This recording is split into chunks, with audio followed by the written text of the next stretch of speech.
لأن هزلوا عليه باندات يلنسف دس يزلن بقى باندا مالت تايكوين الله سلذي خم غير ما بلاش يوم دحارقون عب هايمانوت ون زعمن سلازي نبره هذا يوحنس بتنقلان بجزعن عبتي زيكونا بتخيل مويتو بس حسوا نبره تخكل كون خلي إثيوبيا ونتي مويتو كون خلي جن إثيوبيا من يازرجن دفاعي هاي تجاورن تجراوي تجارو نمن يوم تاكي أمزلوا لي زول عطوا بزحوي زول علاز ناره دفاعين غيرهم زمصو مرحتي عين ورن زول دمدام يلن بقلي نقال سدلواتينا بتليهم كفله كتمانا كل جزء أفتقال سلنا عنا ودوات ونينا أنا أول حوحتي تمسجن حوحت مقاني بتعمي صبر سلسة جزء أربعة جزء جن أو تيوم قصيتهم ملو ناي حوحت قال يوم خراخوري ولو قال يوم كادري ولو كادرو ونينا أنا كادري له عليه بوزي شقرنا ناي درتنا أنا فينا أنا نخدم من مشجري اللي دكتور دبرزين جن قاصل أو جن حالنا تنكيم لأن هزلوا عليه باندات يلنسف دس يزلن بقى باندا مالت تايكوين الله مس زوجنا باندا مالت مس إثيوبيا زوجنا باندا مالت سلام زللي لبلنا وعلنا ترجمة حزنا يلنا لسه خفنا الساتهم يوم ديوم خنوا لهم زلنا سلاتو للقال تطعملو سلاتو محشكرت عليان مالتي أنا هم يلهم لسلهم أفتنا جزاء سلاتو يزلهم كينات ممارسة صبغ ممارسة خمسة يكون ردي بارنت كأم ممارسة يكون زخف أمالك بارنت ناي بارنت ممارسة بتقرأ كسكة ما يخيل لما قنا أبي أحمد مس أواسانجة تراخيو انتايلو كوفا بيلو ناي بيافرات مكرو أسنيقوه بيست براكتيس مالتي كم زي أجر كاخديلو كم زي أجر كان تقرأي أطفي بيافرا جوجل تجرنا يو بقى بيافرا جنسايد يزمت قال صبوق قال صقاي ولو تفاعت يزلو مراحيو خانه ياتي سبعين او يزمالال زلو وباسانجا نيرو نابي احمد زي اقسمو بزي يزدال زل ابي احمد ثانك يو يلو زي اصل زمركان يلو اما حوراو ميديا كلاتنا ولا بتلفزيون حليفو يرينا يينا حاده قال اي ابز تجبر مدرخات زيزو تنقي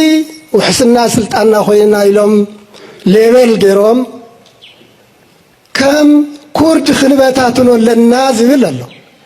وانتم ساعات زحلف سوكو زي غاغ يلن جن ابز حلف فصمو غيغا حما تغبار اتحسونا ولبو خملس يزغبو تنا زلو وسب تخوينو ወይ መራሕን ተኮይኑ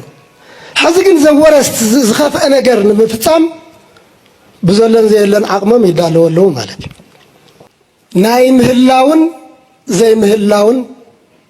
ምርጫ ይዝቀርበና ናይ ምጥፋእ እዚሁ ብትዕረ ኣይኮነን ፖለቲክስ ኣይኮነን ናይ ብሔረ ትግራይ ህልውና ከጥፍእ ዝኽእል ሓደጋ ጭቡጥ ሓደጋ هلو حدقة بريزنت دانجر قتي من الله زبل نورينا قبلي سلامات دك عبيتي سلام لكلهم على مرز لكم تقارير تراويان كم تلم دايمو ناي لما أنتي خلاي زي حصر فيديو خسر لكم وقت إذا لكو حصر زولا قدايات ني خلف لكم سلسلة يا خويا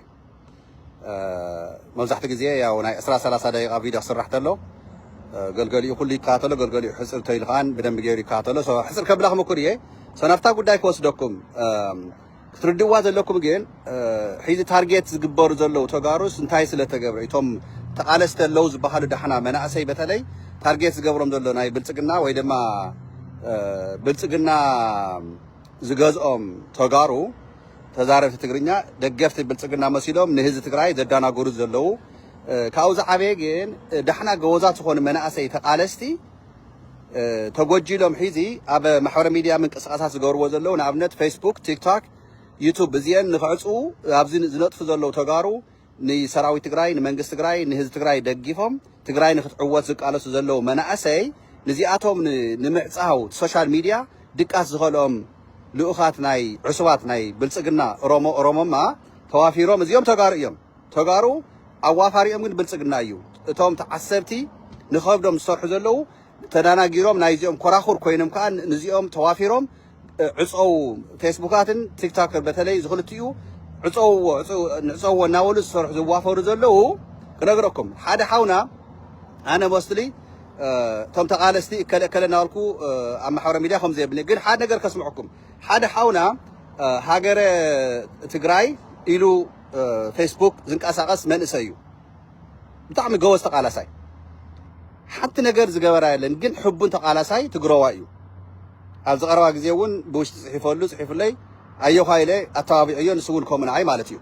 ንዚ ሒዚ ዝሓለፈ ቅንያት ንኣይ ክዕፅው መኪሮም ኣይከኣሉን ሒዚ ንዚ ሓውና እዚዩ ክዕፅውዎ ተዋፊሮም ኣለዉ እንታይ እየ ክብለኩም ደልያ አንቱም ጀጋኑ ተቓለስቲ ተጋሩ ኤርትራውያንን ኣብ ናሃቱ ፌስቡክ ኣቲኹም ፎሎ በልዎ ንቶም ክዕፅውዎ ዝምክሩ ፖስት ዝገብሩ ዘለዉ ኢንስትራክሽን እናሰቐሉ ከምዚ ገርኩም ዕፅውዎ እናበሉ ዝሰርሑ ዘለዉ ከዓ ነየ ንኣቶም ንስኻትኩም ሪፖርት ግበርዎም ተመሊስኩም ክንቃለሶም ኢና ሒዚ ብሶሻል ሚድያ ስምዕዎ ዝሓውና ግን ገወዝ ዝኾነ ቆልዓ ንኣብነት ናይ ጌታቸው ረዳ ዘሕለፈልና መልእኽቲ ሎማዓንቲ ኣብ ሰዓዳ ዓረብያ ዝካየድ ዘሎ ኢሉ ዘሕለፎ መልእኽቲ ስምዕዎ ከስምዐኩም ዓረብያ እዚ ሓውና ትነብሩ ተጋሩ ኣሕዋተይና ደቂ ኣንስትዮ ደቂ ተባዕትዮ መብዛሕትኹም ዘለኹም ኣብኡ ኣሕዋተይ ሓደ ውሽጢ ዝስራሕ ዘሎ ሓደ ሚስጥር ክነግረኩም እየ ማለት እዚ ጸሊም ታሪክ ስለ ዝኾነ እውን ማለት እዩ ብሓፈሽኡ ጌታቸው ረዳ እና መሳርሕቱ ምስ ጻድቃን ኮይኖም ዝዘጋጀውዎ ናይ ገንዘብ ንሓራ መሬት ወይ ደሞ ንሓራ መሬት ኢሎም ውሽጢ ግሩፕ ኣለዎ ግሩፕ ንሱ ግሩፕ ኣለዎ ንሓራ መሬት ኢሎም ውሽጢ ካብ ደቂ ኣንስትዮ ሰተ ዓለም ካብ ደቂ ኣንስትዮ ኣሕዋተን ከይሕግዛ ንብልጽግና ስርዓት ድሮን መግዚ ነዲያ መደብደቢት ድሮን መግዚ ገንዘብ ይዋፅሎ ውሽጢ ኣብዚ ኩላኻ ትግራዋይ ሰሚዕኹም ኢኹም ትዝብሎ ዘሎ ኣብ ሰዓድ ጀነራል ጻድቃን ወልደትንሳኤ ቅድሚ ሒዘ ብደደቢት ሚድያ ነጊርናኩም ኢና 178 ሰብ ሃፍቲ ተጋሩ ከ2 ሚልዮን ኣዋፅኡ ኢሎም እቶም መነዋፅን ዝበሉ ግን ተገዲዶም እቶም ናይ ብልጽግና ልኡኻት ኮይኖም ወንጀለኛታት እውን ሕጉስተኛታት ኮይኖም ዘዋፅዎ ገንዘብ ንዙይ ብልጽግና ክንዲኡ ከዓ ነየ ኣነ ከቕርበልኩም እየ ኢሉ ዝሰርሖ ዝነበረ ሽርሒ ሒዚ ከዓን ኣብ ዓዲ ዓረብ ኣብ ሰዓዲ ዓረብያ ዘለዋ መሳኪን ተጋሩ ንዚኣተን ሕድሕደን ግሩፕ ተጎጂሉ ቅድሚ ሒዚ እውን ተስፋይ ራያ ተስፋይ ንጉሴ ዝሰርሖ ዝነበረ ስራሕቲ ኣብ ሰዓዲ ዓረብ ዘለዋ ተጋሩ ንዚኣቶም ንብልጽግና ድሮን መግዝኢ ናይ ኢትዮጵያ ክመፀኩም እየ ካሊ መዓት እውን ገንዘብ ባጀት መግዝኢ ስለተሳኢኑ ዘሎ ተጨኒቁ ስለ ብልጽግና ልቕሓውን ጨኒቃቶ ስለ ዘላ ዩናይትድ አረብ ኤሚሬት እውን ኣብዚ ሰዓት እዚዩ ንብልጽግና ሓገዛት እናቐነሰትሉ መፅያ ስለ ዘላ ሙሉእ ሓገዛት ንምርካበ ሽጊርዎ ስለ ዘሎ ዓዲ ዓረብ ዘለዋ ተጋሩ ተጎጂሎም ንብልጽግና ገንዘብ ንኸዋፅኡ ዝኸድዎ ዘለዉ ኸይዲ ኣብ ኣሜሪካ ኣብ ዩሮፓ እውን ክዝርጋሕ እዚ ሽርሒ ናይ ብልጽግና ተጋሩ ብትግርኛ ተዛረብቲ ጻድቃን ዝወደዎም የንቀሳቐሱ ኣለዉ እዚዩ ሓደራ ንቃለሶ እቶም ፌስቡክ ንምዕፃው ዝጓየ ዘለዉ ከዓ ንዝሓውና ፎሎው ግበርዎም ተቓላሳይ ገወዝ ዝኾነ መንእሰይ እዩ ሕድር ናይ ትግራይ ጽባሕ ንጎ ካብቶም ዝቕበሉ ሓደ ክኸውን ይኽእል ኣብ ሰዓት እዚ ግን ሕኽ እናበለ ንትግራይ ዝቃለስ ናይ ህዝቢ ትግራይ ድምፂ ዝኸውን ዘሎ ናይዚ ድምፂ ከይስማዕ ሳይለንስ ንክግበር ወፍሪ ተዋፊሩ ዘሎ ናይ ሓደ ውልቀ ሰባት ከምኡ ዝገብሩና ዘለዉ እዚዩ ክላወኩም ደሊ ካብኡ ኣብ ኣላማጣ ዘጋጠመ ለማዓንቲ ክነግረኩም ኣብ ኣላማጣ ኣብ ዝኾነ ሓደ ሙዚቃ ገዛውቲ ናይ ትግርኛ ሙዚቃ ዝሰምዑ ሻዕብያ መፅዩና ኢሎም ራዕዲ ፈጢሮም ንቆቦ ዝሃደሙ እንታይ ስለ ዝኾነ እዩ ከመይ ዓይነት ደናቑር ተጋሩ እዮም ዘለውና ኢለ ኣነ ገሪሙኒ እታ ሙዚቃ ተሰምዐት ከስምዐኩም ሓፃር እያ ናይ 8 ሰከንድ እያ ትኸውን ስምዕዋ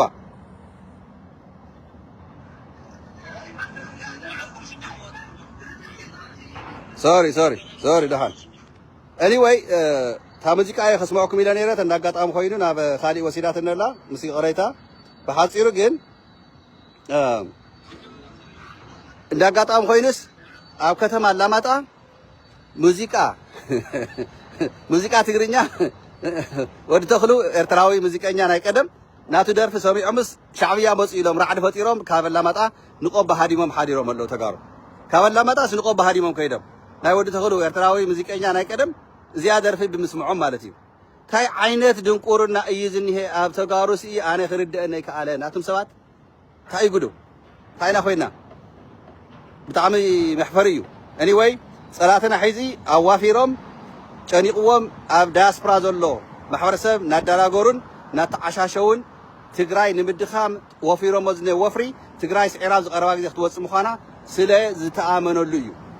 ጸላኢ ዝዕግርግር ኣብ መጨረሻ ከምዚ ዓይነት ምዕግርጋር ዝፈጥር ናይ መጨረሻ ሰዓቱ በፂሓ ስለ ዘላ እያ እዛ ናይ መጨረሻ ሰዓት በፂሓ ዝኒሃ ሓቢርና ንቃለስ ሓቢርና ንተዓወት ጽባሕ ንጎ እቲ ሒዚ ዘድሕድሕድ ዘሎ እቲ ሒዚ ዝፈክር ዘሎ ምስ ብልጽግና ኮይኑ ጽባሕ ንጎ ክሓፍር እዩ ጽባሕ ንጎ ትግራይ ንኡ ማዕረ ኣይትብጽሖን እያ ትግራይ ጽባሕ ንጎ ብሕጊ ክዳነ ምዃኑ ኣብ ትግራይ ስለ ዝፈለጠ ብሕጊ ከይሕተት እዩ ዝኩሉ ናይ ብልጽግና ኮይኑ ዝሰርሕ ዘሎ ስለዚ ንዚኣ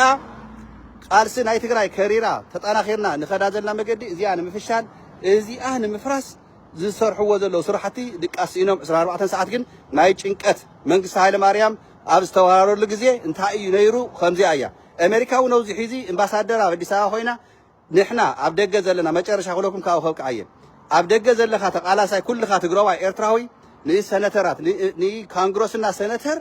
بدم بجيرنا كونتاكت ناجبرنا إذا خيد زي ناي أمريكا بوليسي جيجا أيو أمباسادر إيريك ماسينجا ناي بلتسجنا له خوين إذا قل زلت أو يبلو نحنا خوينات دلينا ينفلتن بلتسجنا جن إيرتراويان تجارنا عندهم كتنور عيدخلنيهم إن بالي نحنا خطفنا زبالنا حيلي عين تأفنينا عدنا ما بتنا أي خنبرينا إن نك على سلنا إتخطف فيه الخوينات قوة خوينات زجبر جنسايد فلسفة أكل بلصقنا أورومو يو أورومو ما أبي أحمد علي زمرحو ناي أورومو إليت أورومو بلصقنا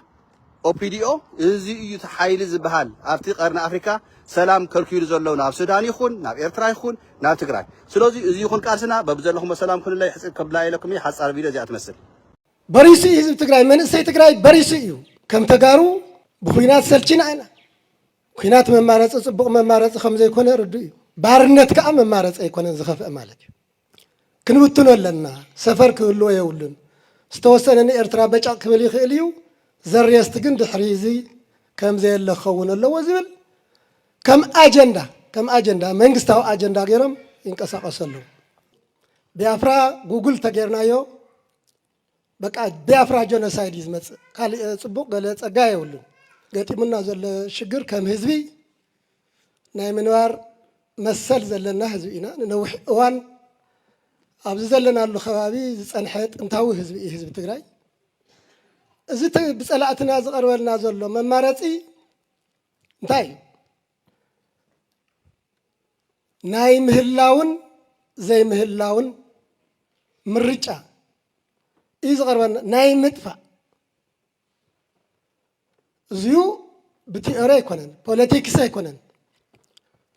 ناي بهرة تجراي هلونا كتف زخيل حدقة شبوت حدقة هلو حدقة present danger قت يمنا الله زبل نورينا قبلي تزحلفة قديفنا أوزي صوت وايس لزي يدلي حزب تجراي انتاي كم زقت أمو أوزي زلسب نوزي زلسب مبرهم هاب تخكله مثلاً بزعوازي الإلون كزارة ويدلن حازقاتي من نازل لكن انت ايمز غور زلو لما قنا ابي احمد مس اوباسانجا تراخيو انتايلو كوفا بيلو ناي بيافرا تمكرو اسنيقو بيست براكتيس مالتي كمزي اجر كا خديلو كمزي اجر كا نتግራይ አጥፊ بيافرا جوجل تغيرنايو بقى بيافرا جنوسايد يزمت قال صبوق قال صغا يولن طفات يزلو مرحيو خانه ياتي سبعين هاوزي زمالالس زلو اوباسانجا نيرو نابي احمد زي اقسمو بزي اي يزدال زل ابي احمد ثانك يو يلو زي اسل زمركان يلو اما حوراو ميديا كلاتنا بوالا بتلفزيون حليفو يرينا يينا حاده قال اي ابز تغبر مدرخات እዚ ህዝቢ እዚዩ ጠንቂ ውሕስና ስልጣንና ኮይና ኢሎም ሌቨል ገይሮም ከም ኩርድ ክንበታትኖ ኣለና ዝብል ኣሎ አንቱም ሰባት ዝሓለፈ ሰው እኮ ዘይጋገ የለን ግን ኣብ ዝሓለፈ ዝፈፀሞ ጌጋ ሕማቕ ተግባር ኣጣሒስዎ ናብ ልቡ ክምለስ እዩ ዝግብኦ ጥዕና ዘለዎ ሰብ ተኮይኑ ወይ መራሒ እንተኮይኑ ሕዚ ግን ዘወረስ ዝኸፍአ ነገር ንምፍፃም ብዘለን ዘየለን ዓቕሞም ይዳለዉ ኣለዉ ማለት እዩ እዚ ክትሰምዕ እንከለኻ ብጣዕሚ መሕዘኒ እዩ ማለት እዩ ከም ተጋሩ ብኩናት ሰልችና ኢና በሪሱ እዩ ህዝቢ ትግራይ መንእሰይ ትግራይ በሪሱ እዩ ነጋረ የድልያን ግልፂ ስለ ዝኾነ ብሰንኪ ዞም ሓይልታት እዚኣቶም ትማሊ ቅድሚ ትማሊ ከምኡ እዩ ታሪክና ሕዚ እውን ግን ኣይደቀሱን ሰላም ተባሂሉ ፕሪቶርያ ተዋዓኢልና ፕሪቶርያ መቐለዲ ገይሮሞ ዋላው ጉድኣት ትግራይ ዝተመስረተ ውዕል ይንበር ልዕልነቶም ዘረጋገፀ ውዕል ይንበር ንሰላም ክብል ህዝቢ ትግራይ መሪሕ ውድብ ህወሓት ተቐቢልዎ ኣብ ምትግባር የዋጭውልና ህዝቢ ትግራይ ሚድያታት ትግራይ ወግሐ ፀብሐ ሰላም እዩ ነይሩ ኣይስልችዎም እንድዩ ኣይውዳእ እንድዩ ክንደይ ሰላም ኣሎ ዝብል ትሰውን ክሳብ ተኣሽም ዝብሎ ማለት እዩ ከይዱ ሰለስተ ሰብ እየ ዝፈልጥ እምበር ኣነ ውዕል ናይ ፕሪቶርያ ይፈልጥን ዝብል ዕፁ ገይርዎ ትናይ ሰላም መማረፅ ዕፁ ብሓይሉ ዝተመክሐ ብሓይሊ ሰብ ዝተመክሐ መሪር ፅላዕ ትብልዕሊ ተጋሩ ዘለዎ መንግስቲ ስለ ዝኾነ ስለዚ ከም ህዝቢ እንታይ ኢና ክንገብር እንታይ እዩ መዋፃፅኦና ዝብል ኪ ኮሽን እዩ ማለት እዩ ቁልፊ ሕቶ እዩ ኩናት መማረፂ ፅቡቕ መማረፂ ከም ዘይኮነ ርዱ እዩ ባርነት ከዓ መማረፂ ኣይኮነን ዝኸፍአ ማለት እዩ ባርነት ናይ ባርነት መማረፂ ህዝቢ ትግራይ ክስከም ኣይኽእልን ስለዚ ዘለና መማረፂ ሕዚ ብዘሎ ኩነታት ይትረፍ እሞ ዝሓለፈ ናይ 2013 ዝነበረ መፃብብ ይፍለጥ እዩ ከመይ ጨኒቕዋ ከም ዝነበረ 360 ዲግሪ ተሓኒቓ መፍለኽለኺ ዘይብላ ትግራይ ካብ ኩሉ ዝተገለለት ደስየት ዝኾነት ትግራይ ብጣዕሚ ሓያላት ፀላእቲ ዝተሳተፉላ ትግራይ ዝተፈፀመላ ትግራይ ነዚ እውን ተንበርኪኻ ኢዳ ሂባ ኮፍ የበለትን ትግራይ ማለት እዩ ሎሚ ዝሐሸ ዕድል ኣሎ ከምቲ ኣብቲ ፅሑፍ እውን ዝቐረበ ዝሐሸ ዕድል ትማሊ ኣብ ጎኒ ጀኖሳይደር ደው ኢሎም ኣብ ልዕሊ ትግራይ ከቢድ ግፍዕ ዘውረደ ሓይልታት ሕዘው ጎኒና ኣለዉ ናይ ህልዋና ሓደጋ ስለ ዝገጠሞም እዩ ካሊእ ምክንያት የብሉ ስለዚ እዚ ገጢሙና ዘሎ ናይ ብሄራዊ ሓደጋ ናይ ብሄራዊ ብርሰት ፀገም መቃልስቲ ረኺብና ኣሎ ኣለና ማለት እዩ ኢንድ ሪዛልቱ ኣበይ ዝገይ ይፈልጡ ኣብ ውሽጥና ናይ ውሽጥና ውሳነ እዩ ጥንካረ እዩ ዝውስኖ ከዓ ብዋናነት ነዚ ደመኛ ፀላኢ ዝቃለሱ ፀላኢና እዩ ናይ ህልውና ሓደጋ እዩ ሓይሊ እዚ ኢሎም ዝወስዶ ሓይልታት ኣብ ጎንና ምህላው ግን ፀጋ እዩ ማለት እዩ ስለዚ እዚ ተወሳኺ ፀጋ ኣይኮነን ረኺብናሉስ በይንና እውን ዝገጠምናዮም ብጣዕሚ ብዙሓት ሓይልታት ስዒርና ዝወፀናሉ እዩ ነይሩ ሕዚ እውን ባርነት ንብርሰት ኢድና ክንህበ ኣይንኽእልን ኩሉ በብዓቕምና ክንቃለስ ክንዋሳእ ዝፀላእ ኣብዚ ልዕሊ ፀላእ እዚ ድማ ህልውናና ውሕስ ክንገብር እዩ ዘለና ዝብል ርእይቶ ኣለኒ የቐኒየለ ኣንተ ዝብሎ ዘለኹ እዚኣ ስምዋ ዓረቢያም ከኢጅፕትም ከምናምንም ጦር መሳሪያ ይመጣል በኤርትራ በኩል አድርጎ ኤርትራ ከሳዑዲ ዓረቢያም ከኢጅፕትም ከምናምንም ጦር መሳሪያ ይመጣል በኤርትራ በኩል አድርጎ ወደ ትግራይ ያስተላልፋል የሎጂስቲክስ ምንጭ ይሆናል ማለት ነው ትግራይ ደግሞ በሚገባ ስራ ውስጥ ያልዋለ ፋይል አለ እነዚህን ሶስቱን ያገናኙ ኢትዮጵያን ለማተራመስ ነው የሚፈልጉ ያሉት ኤርትራ ሎጂስቲክስ ያመጣል ትግራይ አዛዦች ያቀርባል አማራ ደግሞ ስራ ያጣ ወጣት ያቀርባል እነዚህ ኮምባይንድ ሆነው ኢትዮጵያን ለማተራመስ እቅድ አውጥተው ነው እየሰሩ ያሉ የወንጀለኞች ስብስብ ነው ራሱን ለማዳን ብሎ የትግራይን ህዝብ ወደ ጦርነት ለማስገባት እየጣረ ያለው ይሄን መቃወም በሙሉ ኃይል መቃወም ማስወገድ ይገባል ብዬ አምናለሁ። ህወሓት ማሰናበት አለብን ይዝብል ጻድቃን እንታይ እዩ ምክንያት ካን ተልካዮ ለታሕዝ ዘርዘራ በደንብ ሓዙለይ ከመይ ገረም ይመጽኦም ዘለው ሰም ከዓ ነግረኩም ኤርትራ ሎጂስቲክስ ይቅርብ ይብል ትግራይ አዘዝቲ ይቅርብ አምሓራ ስራሕ ሰአነ መንእሰይ ይቅርብ ድሕሪ እዚኦም ተኣኪቦም ብሓንሳብ ኮይኖም ኢትዮጵያ ንምትርማስዮም ዝመፁ ዘለው ይብል ጻድቃን ኢትዮጵያ ንምብስባስ ኢትዮጵያ ንምፍራስ ኢትዮጵያ ንምትርማስዮም መፅኦም ዝመፁ ዘለው ይብል ሕዚ ናይ ጻድቃን ዋና ሕቶ ጻድቃን ዝምልሶ ዘሎ ጻድቃን ዝቃለሰሉ ዘሎ ኢትዮጵያ ከይትፈርሱ እዩ ኢትዮጵያ ትበሃል ከይትተራመስ እዩ ከይትበሳበስ እዩ ትግራይ ግን ከም ድለያ ትበሳበስን ጻድቃን እንታይ ትግራይ መሬት አይወሰድ ትግራይ አደ ትግራይ ትብከ አቦ ትግራይ ይብከ ህፃን ትግራይ ተስፋ ይፃን መንእሰይ ትግራይ ይሰደድ ንጻድቃን ዝእተው ነገር አይኮነ ታይራ ያተሐጡ ኢትዮጵያ ከይትተራመስ ነዚያ ከይትተራመስ እቲ የተራመሰሎ ዝብሎ ዘሎ የበሳብሰሎ ዝብሎ ዘሎ ኤርትራ መንግስቲ አጽዋሪ እቱ ካብ ዓረብን ካብ ካልእ እንዳምፀ አጽዋሪ እቱ ናይ ትግራይ መንግስቲ አዘዝቲ እቱ አዘዝቲ ልኽ ናይ አምሓራ መንእሰይ ተታኳሲ ይኸውን ስራሕ ሰአነ መንእሰይ ይእክብ ይብል ከምኡ ይኮነን እኳ ደኣስ ንሕና ከዓ ቃልስና ተፀራሪ ናይ ጻድቃን እዩ ትግራይ ከይትፈርሰና ትግራይ ላዕላውነታ ከተምልስ